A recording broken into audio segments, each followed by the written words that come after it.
رب العالمين الرحمن الرحيم والصلاة والسلام على سيدنا وسيد المرسلين رسوله الكريم ورحمة للعالمين وعلى آله وأصحابه أجمعين. فقد قال الله تعالى في كلامه المجيد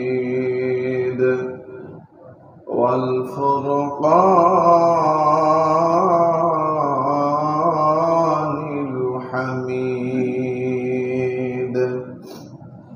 أعوذ بالله من الشيطان الرجيم. بسم الله الرحمن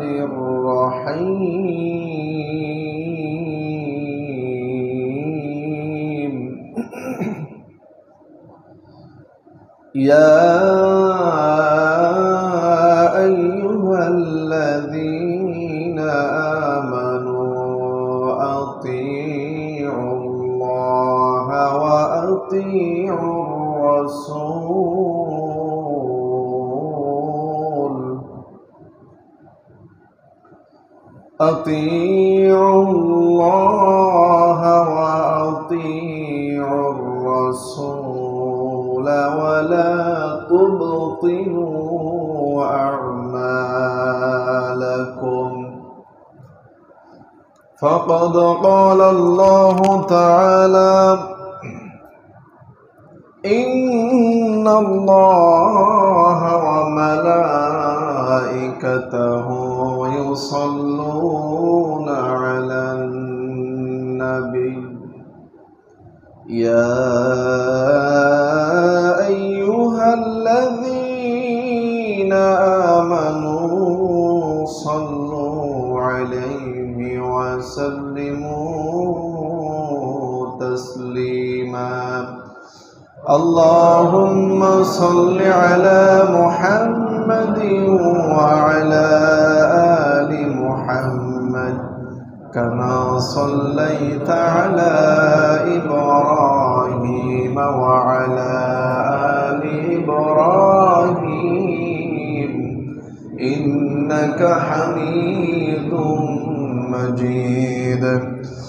اللهم بارك على محمد وعلى آل محمد كما باركت على إبراهيم وعلى آل إبراهيم إنك حميد مجيد.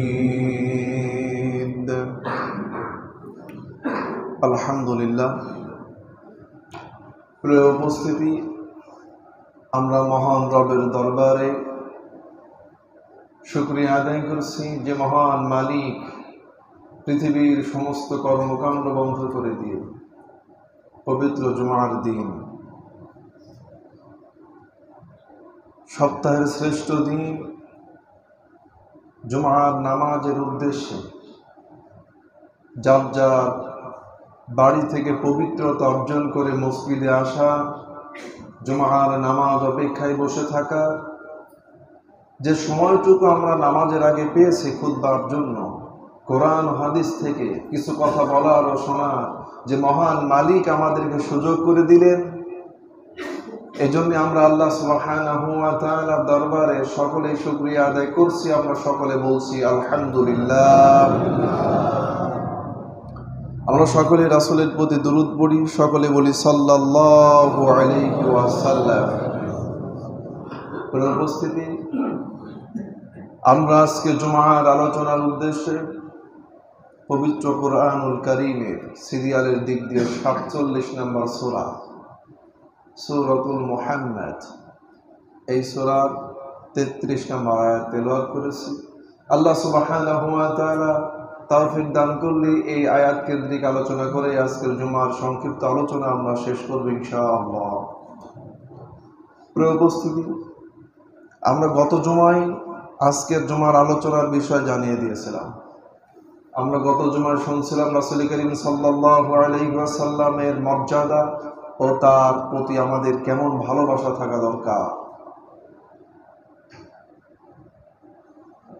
সাথে সাথে আমরা কিভাবে তাকে ভালোবাসতে পারি, আমরা তাকে কিভাবে ভালোবাসবো এই বিষয়ে, অর্থাৎ ভালোবাসার যে পদ্ধতিগুলো আছে তার আনুগত্য ও অনুসরণ। একমাত্র এখন রাসূল করিম সাল্লাল্লাহু আলাইহি ওয়াসাল্লামকে ভালোবাসার উপায় হলো তার আনুগত্যের মধ্য দিয়ে, তার অনুসরণের মধ্য দিয়ে তাকে ভালোবাসা যায়। কাজেই আজকে আমাদের জুমার বিষয় হলো রাসূল সাল্লাল্লাহু আলাইহি ওয়াসাল্লামের আনুগত্য ও অনুসরণের ব্যাপারে আজকের আমাদের আলোচনা, এবং এই কেন্দ্রিকে আজকে আমরা আয়াত তেলাওয়াত করেছি। প্রিয় উপস্থিতি, কোনো মানুষ যদি মুক্তি পেতে চায়, মহান রব্বুল আলামিনের যে সন্তুষ্টি, এই সন্তুষ্টি হাসিল করতে চায়, তাহলে রাসূল করিম সাল্লাল্লাহু আলাইহি ওয়াসাল্লামের আনুগত্য ও অনুসরণের বিকল্প দ্বিতীয় কোনো পথ নাই। কেউ যদি আখিরাতে নাজাত পেতে চায়, রাসূল সাল্লাল্লাহু আলাইহি ওয়াসাল্লামের আনুগত্য অনুসরণের আর অন্য কোনো পথ নাই, যে সেই পথ দিয়ে অন্য কোনো উপায়ে আল্লাহ তাআলার সন্তুষ্টি অর্জন করে জান্নাতে নাজাত পাওয়া যাবে, মুক্তি পাওয়া যাবে।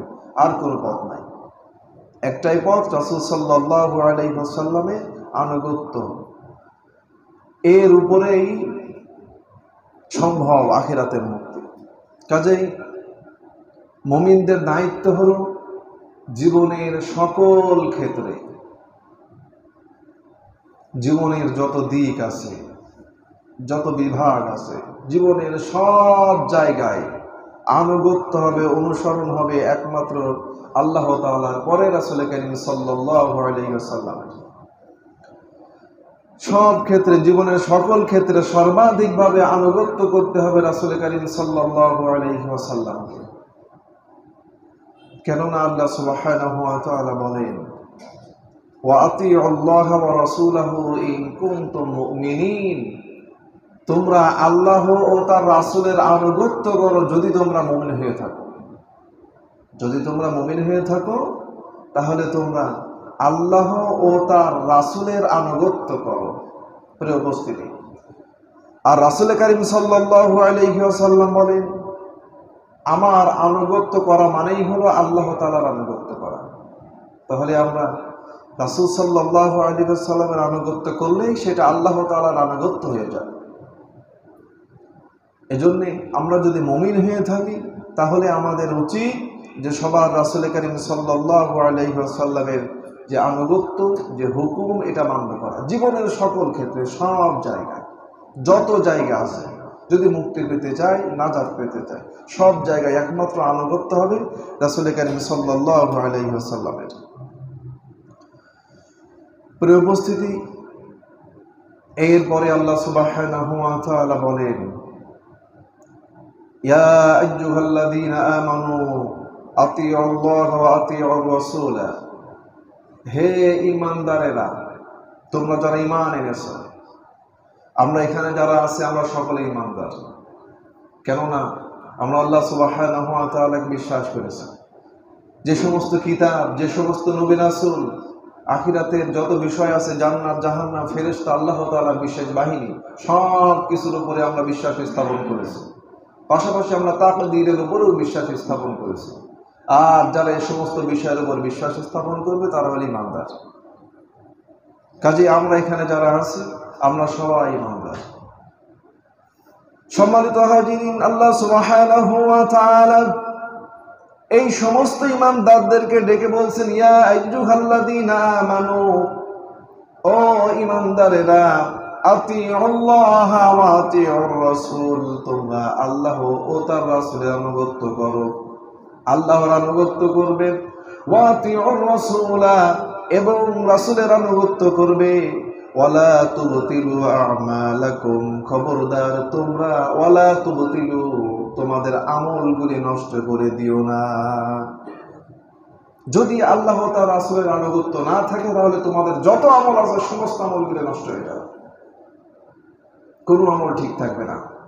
যত আমল আছে সমস্ত আমলগুলি নষ্ট হয়ে যাবে। কাজেই রাসূলের আনুগত্যের বাইরে নাজাতের, মুক্তির কোনো পথ না। একমাত্র রাসূল সাল্লাল্লাহু আলাইহি ওয়াসাল্লামের আনুগত্যের মধ্য দিয়েই আসতে পারে আল্লাহ তাআলার সন্তুষ্টি আখিরাতের মধ্যে। প্রিয় উপস্থিতি, আল্লাহ সুবহানাহু ওয়া তাআলা বলেন, ইয়া আইয়ুহাল্লাযীনা আমানু, হে ঈমানদারেরা, আতিউল্লাহ ওয়া আতিউর রাসূল, তোমরা আল্লাহর আনুগত্য করো ও রাসূলের আনুগত্য করো, পাশাপাশি ওয়া উলিল আমরি মিনকুম, তোমাদের মধ্যে যারা উলিল আমর আছে তোমরা তাদের আনুগত্য করো। এই আয়াতের মধ্যে তিনজনের আনুগত্যের কথা বলা হয়েছে। একটা হলো আল্লাহ তাআলা, আর একটা হলো রাসূল সাল্লাল্লাহু আলাইহি ওয়াসাল্লামের, আর একটা হলো যারা উলিল আমর যারা আছে, এই সমস্ত উলিল আমরদের আনুগত্য করা যায়। উলিল আমর কারা? মুসলিম সমাজের মধ্যে যারা নেতৃত্ব দেয়, মুসলিম সমাজের মধ্যে যারা নেতৃত্ব দেয়, সে যে কোনো জায়গায় নেতৃত্ব দিলেই সে উলিল আমর হতে পারে। মুসলিম সমাজের মধ্যে যে কোনো জায়গায় নেতৃত্ব দিলেই সে উলিল আমর হয়ে যেতে পারে। দেখেন না যে মাঝে মাঝে আমাদের রাষ্ট্রের, আমি শুনেছি যে কয়েকজনকে, আমার নাম মনে নেই কারা বলেছে, তবে শুনেছি এমন যে তোমরা আল্লাহ তাআলা রাষ্ট্রপ্রধান যারা তাদের আনুগত্য করতে বলেছে। অনেক নেতৃত্বস্থানীয় অনেক ব্যক্তিরা এই কথাগুলি বলে থাকে যে আল্লাহ তাআলা একটি ফরজ, বা রাষ্ট্রের যারা প্রধান থাকে তাদের আনুগত্য করা হলো ফরজ, এরকম অনেক ফতোয়া দিয়ে থাকে। কাজেই একজন রাষ্ট্রপ্রধান, তারও আনুগত্য করা যায়, প্রধানমন্ত্রী, তার আনুগত্য করা যায়, তিনি উলিল আমর হতে পারে। এরপরে একজন মন্ত্রী তিনিও হতে পারে, একজন এমপি তিনিও উলিল আমর হতে পারে, তারও আনুগত্য করা যায়। একজন চেয়ারম্যান, মেম্বার, তিনিও উলিল আমর হতে পারে, তারও আনুগত্য করা যাবে। এরপরে যারা প্রশাসনে যারা আছে, প্রশাসনিক ক্ষমতায় যারা আছে, এদের আনুগত্য করা যাবে, এরা উলিল আমর হতে পারে। বিচারক যিনি থাকে, আদালতে বিচারক যিনি থাকে, তার আনুগত্য করা যাবে, ইনিও উলিল আমর হতে পারে। এরপরে ধর্মীয় যে সমস্ত নেতারা আছে তাদেরও আনুগত্য করা যাবে, তারাও উলিল আমর হতে পারে। আবার অন্যান্য সামাজিক যে সমস্ত নেতারা আছে তাদের আনুগত্য করা যাবে, তারাও উলিল আমর হতে পারে। সবার আনুগত্য করা যায়। প্রিয় উপস্থিতি, এই কথা আমাদের অনেকেই বলে যে এদের আনুগত্য করা, রাষ্ট্রের আনুগত্য করা ফরজ। এই কথা সমাজের মধ্যে অনেকেই বলে, কিন্তু আল্লাহ সুবহানাহু ওয়া তাআলা আয়াতের বাকি অংশ কেউ আর বলে না। আল্লাহ তাআলা বলেন, ফাইন তানাযাতুম ফি শাইইন ফারুদ্দুহু ইলাল্লাহ। আল্লাহ সুবহানাহু ওয়া তাআলা বলেন, তারপর যদি তোমাদের কোনো বিষয়ে বিবাদে প্রবৃত্ত হয়ে পড়ো তাহলে তোমরা অবশ্যই কোরআন ও হাদিসের সামনে মাথা নত করে দিবে। যদি এই সমস্ত উলিল আমর যারা আছে, নেতৃত্বস্থানীয় যারা আছে, এই নেতাদের সাথে আর প্রজাদের সাথে যদি কোনো বিষয়ে মীমাংসার ক্ষেত্রে তোমরা অবশ্যই কোরআন হাদিসের সামনে মাথা নত করে দিবে, তার মানে এরা উলিল আমর হতে পারে। তাফসিরের মধ্যে এসেছে রাষ্ট্রপ্রধানকে আনুগত্য করা যায়, এদের সবার আনুগত্য করা যায়, তবে শর্ত হলো দুইটা। শর্ত কয়টা? দুইটা আমরা মনে রাখবো, মনে রেখে দেখবো যে আসলে আমি যাকে আনুগত্য করছি এই দুইটা শর্তের সাথে এদের মিল আছে কিনা। আমি যাকে আমার আদর্শের মডেল বানিয়ে ফেলেছি, যার আদর্শের বাইরে আমি কোনো চিন্তা করতে পারি না, দেখবো যে আসলে এই শর্তের সাথে আমার আদর্শের মডেল যিনি তার মিল আছে কিনা। যে নেতার বাইরে আমি কোনো চিন্তা করতে পারি না, দেখবো যে এর সাথে এই দুইটি শর্তের সাথে তাদের কোনো মিল আছে কিনা। প্রিয় উপস্থিতি, তাফসিরের মধ্যে এসছে, এই আয়াতের তাফসিরের মধ্যে এসছে যে এদের সবার আনুগত্য করা যায় দুইটি শর্ত মেনে। প্রথম শর্ত হলো, প্রথম দেখতে হবে যে এরা মুসলমান কিনা। প্রথম শর্ত কি ভাই? যে সমস্ত উলিল আমর যারা আছে, যে সমস্ত নেতা আমাদের যারা আছে, ধর্মীয় নেতা হোক, সামাজিক নেতা হোক, বিচারক যারা আছে, রাষ্ট্রীয় ক্ষমতায় যারা আছে, সবার আনুগত্য করা যাবে। প্রথম শর্ত কি? আপনি এদের আনুগত্য করবেন, প্রথম শর্ত হলো প্রথমে দেখতে হবে যে এরা মুসলমান কিনা। দুই নাম্বার শর্ত যেটা এসেছে যে এরা আল্লাহ ও তার রাসূলের অনুগত কিনা। এরা আল্লাহ ও তার রাসূলের অনুগত কিনা, দুই নাম্বার শর্ত। এই দুইটা যদি তাদের সাথে মিল থাকে যে এরা আল্লাহ ও তার রাসূলের অনুগত, এরা মুসলমান, তাহলে ওই ক্ষেত্রে তাদের আনুগত্য করা যাবে, তাও অতটুকু যতটুকু শরীয়তের সাথে মিল থাকবে। যতটুকু শরীয়তের সাথে মিল থাকবে, এর বাইরে আর কোনো কিছু আনুগত্য করা যাবে না। কেননা স্রষ্টার সাথে নাফরমানি করে সৃষ্টির আনুগত্য করা চলবে না। স্রষ্টার সাথে নাফরমানি করে সৃষ্টির আনুগত্য করা যাবে না। আগে দেখতে হবে যে স্রষ্টার সাথে এর সম্পর্ক কেমন, এর স্রষ্টার সাথে এর সম্পর্ক কেমন আছে। যদি দুইটার সাথে মিলে যায় যে আল্লাহ তার রাসূলের অনুগত, এও আল্লাহ তার রাসূলের আনুগত্য করে, তাহলে তখন আপনি তাকে মানতে পারবেন ততটুকু যতটুকু শরীয়তের সাথে মিল থাকবে। কিন্তু দেখা যায় যে আমরা আদর্শের মডেল বানিয়ে ফেলেছি, যার আদর্শের বাইরে চিন্তা করতে পারি না, যার নেতৃত্বের বাইরে চিন্তা করতে পারি না। দেখা যাচ্ছে যে ইসলামী শরীয়তের সাথে এদের আদর্শের, এদের কর্মকাণ্ডের কোনো মিল নাই। সম্মানিত হাজিরিন, কিয়ামতের ময়দানে এক শ্রেণীর মানুষ যখন ধরা খেয়ে যাবে আল্লাহ তাআলার সামনে, আল্লাহ তাআলার সামনে তখন তারা দাঁড়িয়ে বলবে, যখন কোনো আর উপায় থাকবে না, তখন বলবে, রব্বানা, হে আমাদের রব, ইন্না, নিশ্চয় আমরা, আতানা, আনুগত্য করেছিলাম, সাদাতানা, আমাদের নেতাদেরকে, ওয়া কুবারানা, এবং আমাদের বড় ভাই যারা আছে তাদের আনুগত্য করেছিলাম। তাদের আনুগত্য করার কারণে ফাদাল্লুনা সাবিলা, তারা আমাদেরকে পথভ্রষ্ট করে দিয়েছিল। আল্লাহ তাআলার সামনে তারা বলবে, হে মহান রব্বুল আলামিন, আসলে আজকে আমাদের অবস্থার কারণ হলো আমরা দুনিয়াতে আমাদের কিছু নেতা, সাদাতানা মানে নেতা, ওয়াকুবারানা মানে বড় ভাই, বড় যারা আছে তারা, এদের আনুগত্য করার কারণে এরা আমাদেরকে পথভ্রষ্ট করে দিয়েছিল। নিজেরাও ভালো কাজ করেনি, আমাদেরকেও কখনো ভালো কাজের আদেশ দেয়নি, আমাদেরকে দিয়েও কখনো ভালো কাজ করায়নি। কাজেই এদের আনুগত্য করার কারণে তারা আমাদেরকে পথভ্রষ্ট করে দিয়েছিল, যার কারণে আজকে আমাদের এই অবস্থা।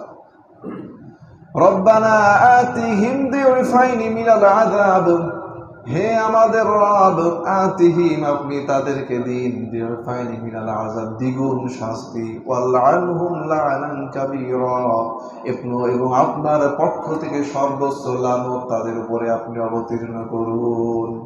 আপনার পক্ষ থেকে সর্বোচ্চ লানত তাদেরকে দিন যারা আমাদেরকে দুনিয়াতে পথভ্রষ্ট করেছে, এবং দ্বিগুণ শাস্তি আপনি তাদেরকে দিন। আল্লাহ তাআলার সামনে সেদিন এই কথা বলে তাদের ব্যাপারে আল্লাহ তাআলার কাছে বদদোয়া করে কোনো লাভ হবে? ওই দিন আল্লাহ তাআলার সামনে দাঁড়িয়ে এই ভুল স্বীকার করে আর তাদের জন্য বদদুয়া করে, যে সমস্ত বড় ভাইয়েরা নেতারা আমাদেরকে পথভ্রষ্ট করে দিয়েছে। আমি যেটা বলছি হুবহু কোরআন থেকে বলছি, ঠিক এভাবে। কাজেই যারা আমাদেরকে পথভ্রষ্ট করেছে ওই দিন ওদের জন্য বদদুয়া করে কোনো লাভ হবে না। এজন্য আপনি আজকে অনুসরণ করবেন কাকে, আনুগত্য করবেন কাকে, সেটা এখনই বেছে ফেলতে হবে। কোরআন ও হাদিসে ঠিক যেভাবে যার যার আনুগত্য করতে বলা হয়েছে। যদি আমরা মুক্তি পেতে চাই, আমাদের আদর্শের মডেল হবে শুধু একজন, রাসূল সাল্লাল্লাহু আলাইহি ওয়াসাল্লাম, এবং আমাদের নেতাও একজন, রাসূল সাল্লাল্লাহু আলাইহি ওয়াসাল্লাম। তার সাথে যাদের মিল থাকবে কাজের, আমরা তার অনুসরণ করতে পারি, এর বাইরে নয়। রাসূল সাল্লাল্লাহু আলাইহি ওয়াসাল্লামের সাথে ইসলামী শরীয়তের সাথে যার মিল থাকবে না, যার কর্মের কোনো মিল থাকবে না, যার কোনো সম্পর্ক থাকবে না, আপনি যদি নাজাত পেতে চান তাহলে দুনিয়াতেও তার সাথে আপনার সম্পর্ক থাকতে পারে না। যদি আপনি নাজাত পেতে চান, তাহলে ইসলামের সাথে যার কোনো সম্পর্ক নেই, যার কোনো মিল নেই, দুনিয়াতেও তার সাথে আপনার সম্পর্ক থাকতে পারে না, যদি আপনি আমি নাজাত পেতে চাই।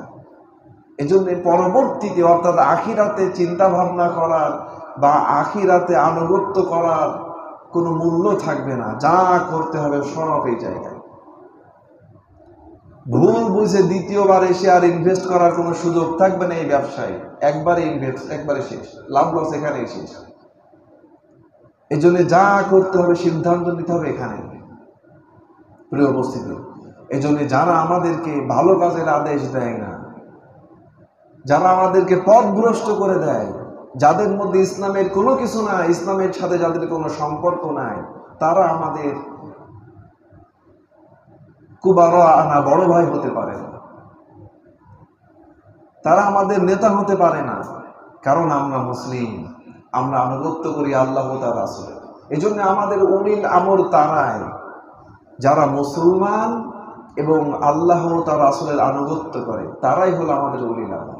এদের আনুগত্য করা যায়। এখন দেখবেন যে তাহলে এই ধরনের উলিল আমর কারা আছে, বেছে বেছে আমরা তাদের অনুসরণ করতে পারি, আনুগত্য করতে পারি। প্রিয় উপস্থিতি, রাসূল কারীম সাল্লাল্লাহু আলাইহি ওয়াসাল্লাম বলেন, তাছাড়া মান আমিলা আমালান লাইসা আলাইহি আমরুনা ফাহুয়া রাদ্দুন। আমাদের কর্ম যা নয় এমন যদি কেউ কোনো কাজ করে থাকে তাহলে তা প্রত্যাখ্যান করা হবে। এটা প্রত্যাখ্যানযোগ্য, এটা গ্রহণ করা হবে না আল্লাহ তাআলার কাছে। সম্মানিত হাজিরিন, রাসূল কারীম সাল্লাল্লাহু আলাইহি ওয়াসাল্লাম আরো বলেন, মান আহাব্বা সুন্নতি ফাকাদ আহাব্বানি ওয়া মান আহাব্বানি কানা মাই ফিল জান্নাহ। মান আহাব্বা সুন্নতি, যে আমার সুন্নাতকে জীবিত করবে পালন ও প্রচারের মধ্য দিয়ে, ফাকাদ আহাব্বানি, সে আমাকে ভালোবাসবে। ওমান আহাব্বানি, আর যে আমাকে ভালোবাসবে, কানা মাই ফিল জান্নাহ, সে জান্নাতের মধ্যে আমার সাথে থাকবে। সুবহানাল্লাহ। যে রাসূল কারীম সাল্লাল্লাহু আলাইহি ওয়াসাল্লামের সুন্নাতকে আঁকড়িয়ে ধরবে, সুন্নাত মানে তার যত কথা, তার যত কাজ, তার যত মত যেগুলি আছে, এগুলিকে যে ব্যক্তি আঁকড়িয়ে ধরবে নিজের জীবনের সকল ক্ষেত্রে, যে ব্যক্তি রাসূল কারীম সাল্লাল্লাহু আলাইহি ওয়াসাল্লামের সুন্নাতকে আঁকড়িয়ে ধরবে এবং সেই অনুযায়ী জীবন পরিচালনা করবে। সুন্নাত তো শুধু মুখে মুখে মানলে হবে না, আঁকড়িয়ে ধরতে হবে এবং সেই অনুযায়ী জীবন পরিচালনা করতে হবে। যে ব্যক্তি এটা করবে, রাসূল কারীম সাল্লাল্লাহু আলাইহি ওয়াসাল্লাম বলেন, যে ব্যক্তি এইভাবে আমার সুন্নাতকে আঁকড়িয়ে ধরলো, সে আমাকে ভালোবাসলো। ওয়ামান আহাব্বানি, আর যে ব্যক্তি আমাকে ভালোবাসলো, কানা মাই ফিল জান্নাহ, ওই ব্যক্তি আমার সঙ্গে জান্নাতে থাকবে। সুবহানাল্লাহ। এজন্য আমাদের জীবনের সকল ক্ষেত্রে আমরা সিদ্ধান্ত গ্রহণ করব একমাত্র রাসূল কারীম সাল্লাল্লাহু আলাইহি ওয়াসাল্লামের রেখে যাওয়া হাদিস থেকে। জীবনের সকল ক্ষেত্রে তার সুন্নাতকে আঁকড়িয়ে ধরব। যদি আমরা সেটা না করি তাহলে আমরা নাজাত পাবো না, মুক্তি পেতে পারবো না। প্রিয় উপস্থিতি, কেননা আল্লাহ সুবহানাহু ওয়া তাআলা বলেন, আফাতুমিনুনা বিবাদিল কিতাবি ওয়া তাকফুরুনা বিবাদ ফামা জাযাউ মান ইয়াফআলু যালিকা মিনকুম ইল্লা খিজিয়ুন ফিল হায়াতিদ দুনিয়া ওয়া ইয়াওমাল কিয়ামাতি ইউরাদ্দুনা ইলা আশাদ্দিল আযাব। আল্লাহ সুবহানাহু ওয়া তাআলা বলেন যে তোমরা কিতাবের কিছু অংশ মানছো, তোমরা কিতাবের কিছু অংশ মানবে আর কিছু অংশ মানবে না, গ্রহণ করবে না। আফাতুমিনুনা বিবাদিল কিতাব, তোমরা কিতাবের কিছু অংশ মানছো, গ্রহণ করছো, আর কিছু অংশ বর্জন করছো, বাদ দিয়ে দিচ্ছ। যদি এমনটা হয়, ফামা জাযাউ মান ইয়াফআলু যালিকা মিনকুম ইল্লা খিজিয়ুন ফিল হায়াতিদ দুনিয়া, যদি তোমরা কিতাবের কিছু অংশ মানো সুবিধা অনুযায়ী আর কিছু অংশ বর্জন করে দাও, বাদ দিয়ে দাও, তাহলে দুনিয়াতে তোমাদের জন্য শাস্তি হলো, তোমাদের জন্য থাকবে অপমান, লাঞ্ছনা। ওয়া ইয়াওমাল কিয়ামাতি ইউরাদ্দুনা ইলা আশাদ্দিল আযাব, এবং কিয়ামতের ময়দানে তোমাদেরকে কঠিন শাস্তির দিকে নিয়ে যাওয়া হবে। ইহুদিরা যেভাবে মানত, তারা কিতাবের সুবিধা অনুযায়ী মানত। নিজেদের মধ্যে দেখা যাচ্ছে যে যুদ্ধ করা হারাম, তারাই যুদ্ধ করত। যুদ্ধ করার পরে যেগুলি বন্দী হতো তাদের মুক্তিপণ নিয়ে তাদেরকে ছেড়ে দিত। এই ক্ষেত্রে তারা কিতাবের অনুসরণ করত। যুদ্ধ করার যে হারাম, এটা তারা কিতাব থেকে নিত না। যুদ্ধ করার পরে যখন দেখা যাচ্ছে যে বন্দী হয়ে গিয়েছে অনেকে, সেই ক্ষেত্রে কিতাবের অনুসরণ করতো যে এখন মুক্তিপণ ছাড়া এদেরকে দেওয়া যাবে না। নিজেদের স্বার্থ অনুযায়ী যারা কিতাবকে ব্যবহার করে, ইসলামকে ব্যবহার করে, কোরআনকে ব্যবহার করে,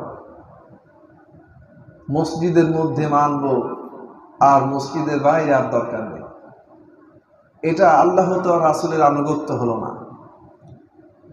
মসজিদের মধ্যে, নামাজের মধ্যে আমরা যেভাবে কোরআনকে মানছি, দেখা যাচ্ছে যে নামাজের মধ্যে কোরআন আছে, মসজিদের মধ্যে আছে আল্লাহ তাআলা রাসূলের আনুগত্য, কিন্তু রাসূল কারীম সাল্লাল্লাহু আলাইহি ওয়াসাল্লামের আনুগত্য পারিবারিক জীবনের মধ্যে নাই,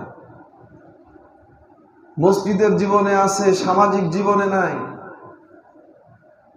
সিয়ামের মধ্যে আছে, রাজনৈতিক জীবনের মধ্যে নাই, হজের মধ্যে আছে, আন্তর্জাতিক জীবনের মধ্যে নাই। কোন কোন জীবনের মধ্যে আল্লাহ রাসূলের আনুগত্য আছে, কোন কোন ক্ষেত্রে নাই।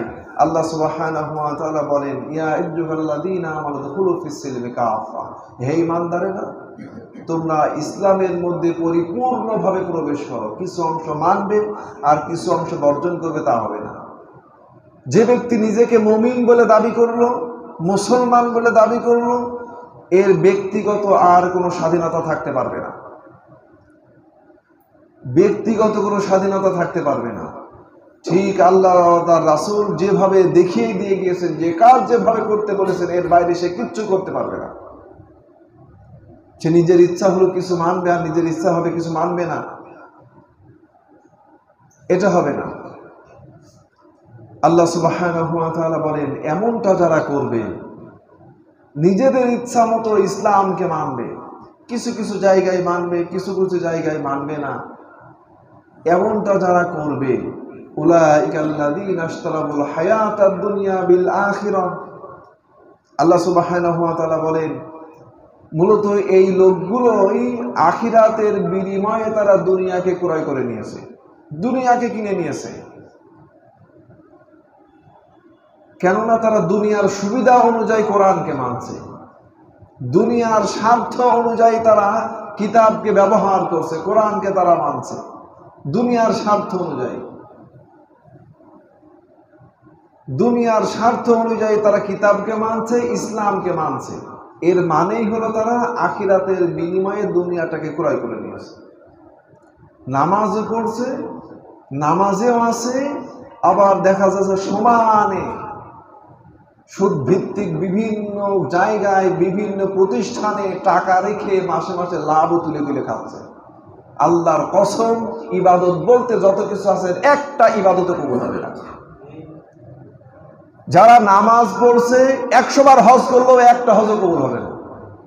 সারা জীবন যদি মক্কা মদিনাতে পড়েও থাকে একটা সিজদাও কবুল হবে না। ইবাদত বলতে যত কিছু আছে, কাজে আপনি ইসলামের কিছু অংশ মানবেন আর কিছু অংশ বাদ দিবেন, তা হবে না। পরিপূর্ণভাবে মানতে হবে। আপনি নামাজে আছেন, আবার সুদ ভিত্তিক প্রতিষ্ঠানে চাকরিও করছেন, সেখান থেকে উঠিয়েও খাচ্ছেন, বিভিন্ন জায়গায় টাকা রাখছেন, লোন নিয়ে নিয়ে বিভিন্ন ব্যবসা বাণিজ্য করছেন, সুদে করে লোন নিয়ে নিয়ে করছেন। মুসলমান এই কাজটা কিভাবে করতে পারে? সুদ খেতে পারে কিভাবে? অবৈধ পন্থায় অর্থ উপার্জন করতে পারে কিভাবে? চিন্তাও করা যায় না। কোনো মুসলমান এটা করতে পারে না। কেননা যদি কোনো হারাম সে খায়, তার দেহের মধ্যে ঢোকে, লা ইয়াদখুলুল জান্নাতা লাহমুন নাবাতা বিনা সুহতি। আল্লাহ রাসূল সাল্লাল্লাহু আলাইহি ওয়াসাল্লাম বলেন, ওই দেহ জান্নাতে প্রবেশ করবে না। এই জাহান্নামের যোগ্য, জান্নাতে যাওয়ার যোগ্য না যে দেহ হারাম, যে রক্ত মাংস হারাম সম্পদ দিয়ে গঠিত, হারাম খাদ্য দিয়ে গঠিত হয়েছে, এই জান্নাতে যাওয়ার যোগ্য না এই রক্ত মাংস, জাহান্নামের যোগ্য। এই জন্য আপনি নামাজ পড়বেন, আমার সোয়ানে সুদও খাবেন, ঘুষও খাবেন, এর সাথে ইসলামের কোনো সম্পর্ক নাই। বিশ্বাস করেন, ইবাদত বলতে যত কিছু আছে, শুধু নামাজ বোঝা হজ যাকাত না, ইবাদত বলতে যত কিছু আছে, একটা ইবাদত আল্লাহ তাআলার দরবারে কবুল হবে না যদি হারামের সাথে আপনার সম্পর্ক থাকে। কাজেই নামাজও পড়বেন, রোজাও রাখবেন, হজও করবেন, যাকাতও দিবেন, সুদও খাবেন, এটা আল্লাহ রাসূলের আনুগত্য নয়। প্রিয় উপস্থিতি, কাজেই আল্লাহ সুবহানাহু ওয়া তাআলা বলেন, এরা হলো সুবিধা অনুযায়ী দুনিয়াতে ইসলামকে মানছে, কিতাবকে ব্যবহার করছে নিজেদের সুবিধা অনুযায়ী। তার মানে কি? এরা আখিরাতের বিনিময়ে তাদের জীবন, আখিরাতের বিনিময়ে দুনিয়ার জীবনটা এরা ক্রয় করে নিয়েছে, কিনে নিয়েছে। উলাইকাল্লাযীনা ইশতারাউল হায়াতাদ দুনিয়া বিল আখিরাহ। আল্লাহ সুবহানাহু ওয়া তাআলা এদের ব্যাপারে বলেন, ফালা ইউখাফফাফু আনহুমুল আযাব ওয়ালা হুম ইউনসারুন। কাজেই ফালা ইউখাফফাফু আনহুমুল আযাব, এদের শাস্তি কখনো কমানো হবে না, কখনো কমানো হবে না। ওয়ালা হুম ইউনসারুন, এবং এরা কোনো সাহায্যকারীও পাবে না যারা নিজেদের ইচ্ছা মতো করে ইসলামকে মানে। আপনার ইচ্ছা মতো করে ইসলামকে মানতে পারবেন না। ইসলামের ইচ্ছা মতো করে, আল্লাহ তার রাসূলের ইচ্ছা মতো করে আপনাকে ইসলামকে মানতে হবে। অর্ধেক মানবেন আর অর্ধেক মানবেন এমন ইসলামের এমন কোনো জায়গা নাই, সুযোগ নাই। পরিপূর্ণভাবে ইসলামের মধ্যে প্রবেশ করতে হবে। এজন্য জীবনের সকল ক্ষেত্রে আনুগত্য করতে হবে আল্লাহ ও তার রাসূলের। সকল ক্ষেত্রে আনুগত্য করতে হবে আল্লাহ ও তার রাসূলের, এবং তার রেখে যাওয়া যে সুন্নাতগুলি আছে, রাসূল কারীম সাল্লাল্লাহু আলাইহি ওয়াসাল্লামের যে সুন্নাতগুলি আছে, এই সুন্নাতগুলি আমাদের পরিপূর্ণভাবে আঁকড়িয়ে ধরতে হবে। যে সুন্নাতগুলি আছে, প্রিয় উপস্থিতি, এই সুন্নাতগুলি আঁকড়িয়ে ধরার মধ্য দিয়েই রাসূল কারীম সাল্লাল্লাহু আলাইহি ওয়াসাল্লামের ভালোবাসা পাওয়া সম্ভব, তাছাড়া সম্ভব নয়। রাসূল কারীম সাল্লাল্লাহু আলাইহি ওয়াসাল্লামের যে সুন্নাতগুলি আছে, যেমন দাড়ি রাখা, এটা কি ভাই? দাড়ি রাখা এটা কি? আপনি যদি রাসূল কারীম সাল্লাল্লাহু আলাইহি ওয়াসাল্লামকে খুশি করতে চান, এটা করা লাগবে না? দাড়ি রাখা লাগবে কি না? দাড়ি রাখতে হবে যদি আপনি রাসূল কারীম সাল্লাল্লাহু আলাইহি ওয়াসাল্লামকে খুশি করতে চান। আর দাড়ির পাশাপাশি রাসূল কারীম সাল্লাল্লাহু আলাইহি ওয়াসাল্লাম তার মোষ, যে গোপ, এটাকে খাটো করতে বলেছেন। কেননা এটা হলো অগ্নি যারা আছে, অগ্নি পূজারী যারা আছে, অগ্নি পূজারী যারা আছে, আগুন পূজা করে যারা, সূর্য পূজা করে যারা, এটা হলো তাদের কাজ। রাসূল কারীম সাল্লাল্লাহু আলাইহি ওয়াসাল্লামের কাছে এই অগ্নি উপাসক, এটা হলো অগ্নি উপাসকদের আদর্শ। নবী কারীম সাল্লাল্লাহু আলাইহি ওয়াসাল্লামের কাছে ইয়ামিনের যে সমস্ত শাসকরা আছে, তাদের পক্ষ থেকে দুইজন ব্যক্তি রাসূল করিম সাল্লাল্লাহু আলাইহি ওয়াসাল্লামের কাছে আসলেন। নবী করিম সাল্লাল্লাহু আলাইহি ওয়াসাল্লাম তাদের দিকে তাকাতে কষ্ট পাচ্ছিলেন খুব, কারণ তাদের দাড়িগুলো ছিল একেবারে চাচা, দাড়ি ছিল না, আর মোজগুলো ছিল খুব লম্বা লম্বা, অনেক বড় বড়, আর দাড়িগুলো ছিল একেবারেই চাচা, মোজগুলো ছিল লম্বা লম্বা। নবী করিম সাল্লাল্লাহু আলাইহি ওয়াসাল্লাম তাদের দিকে তাকাতে খুব কষ্ট পাচ্ছিলেন। রাসূল করিম সাল্লাল্লাহু আলাইহি ওয়াসাল্লাম তাদের এই অবস্থা দেখে বললেন, তোমাদের মরণ হোক, এই কাজ করতে তোমাদের কে বলেছে? এই মোজ বড় করে দাড়িকে কেটে ফেলে দিতে, একেবারে ক্লিন, কিচ্ছু নাই, এই তোমাদের এই কাজ করতে কে বলেছে? ওই দুইজন তখন বললেন যে আমাদেরকে আদেশ করেছেন, যে আমাদের প্রভু, কিসরার প্রভু আমাদেরকে আদেশ করেছেন এই কাজ করতে। রাসূল করিম সাল্লাল্লাহু আলাইহি ওয়াসাল্লাম বললেন, ওয়ালাকিন্না রাব্বি আমারনি,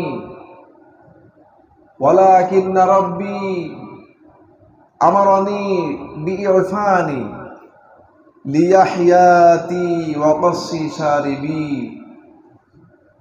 আর আমার আল্লাহ আমাকে আদেশ করেছে গোপ মোজ ছোট করে দাড়িকে বড় করো।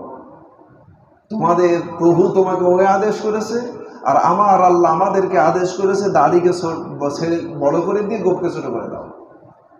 রাসূল করিম সাল্লাল্লাহু আলাইহি ওয়াসাল্লাম আরো বলেন, মাল্লাম ইয়াখুদ মিন শারিবিহি ফালাইসা মিন্না। আর যে ব্যক্তি মোজ ছোট করে না, মোজ ছোট করে না যে ব্যক্তি, ফালাইসা মিন্না, সে আমার দলভুক্ত হতে পারে না, সে আমার দলভুক্ত হতে পারে না। এটা হাদিস, রাসূল করিম সাল্লাল্লাহু আলাইহি ওয়াসাল্লামের কথা। আল্লাহ রাসূল সাল্লাল্লাহু আলাইহি ওয়াসাল্লাম যাদের ব্যাপারে বলে যে এরা এরা এরা আমার দলভুক্ত হতে পারে না, তারা কোশ্চিন কারো রাসূল করিম সাল্লাল্লাহু